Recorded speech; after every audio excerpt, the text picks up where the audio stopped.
Jarraa tokkoof walakkaa garbummaa jaala turree dannaa bilisomnu Oromoo waboo jalatti hiriirree jallan koo ambaara saasaa gantuun garaaf si basaasaa lolii nu jirra si faana dinnaan irra dhangalaanaa.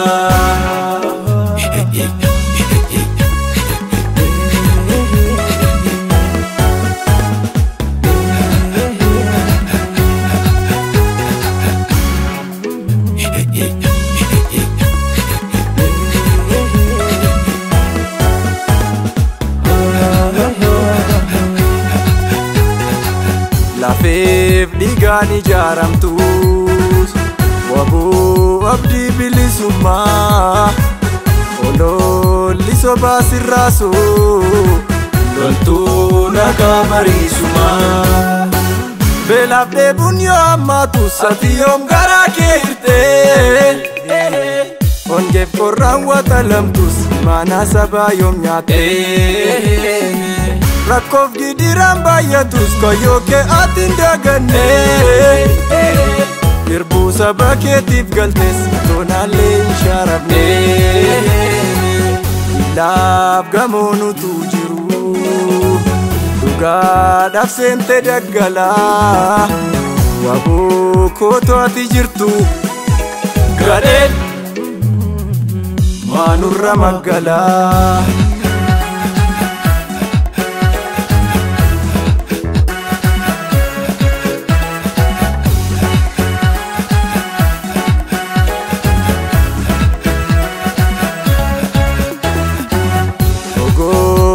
Kaadina kee tokkichi kee kuma fixaa jabeeffadhu kaadhannoo kee diinaaloo wadhu doolilaa kanaan oleef kan caalaan koo hin baafannee gumaa keenyaa har'as nutti dabalanii fayyinee madaan keenyaa itti muddi kaawwa bookoo yaa abdii saba Oromoo faayidaa mataa keef jettee atiin gurgurree kaaqomoo alaabaa kee ol kaafadhu mataa kaliif wambaratti walloos nuuf deebisi waboo Oromiyaa jalatti.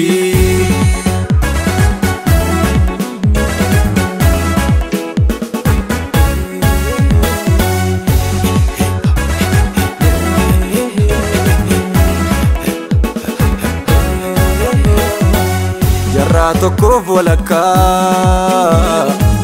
garbummaa jaala turree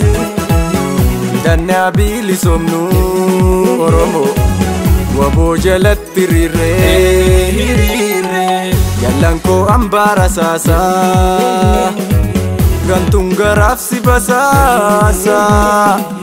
lolii nu jirra si faana dinnaan irra dhangalaanaa.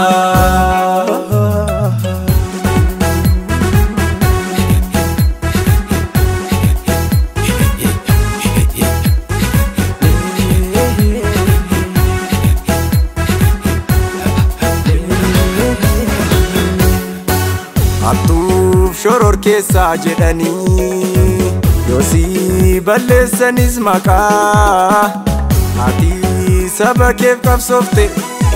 waboo hojjeteetta seenaa haqaa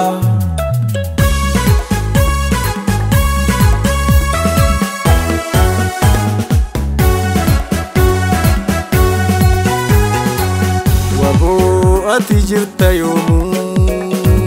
kaayyoo uummata kee baattee ifteetu mul'atta waboo biiftuu sanii taatee